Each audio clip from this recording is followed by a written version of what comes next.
Most people would say that communication is the most important thing in the relationship.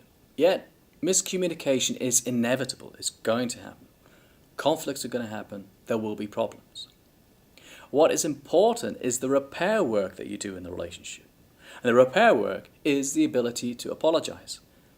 Now, I don't mean the fumbled apology of, "I'm sorry," or the insincere apology of, "I'm sorry, you misunderstood."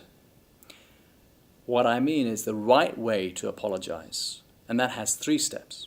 Step 1, "I'm sorry."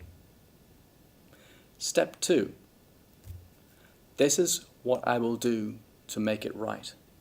Or if you don't know, ask, "What can I do to make this right?" And step 3, no excuses.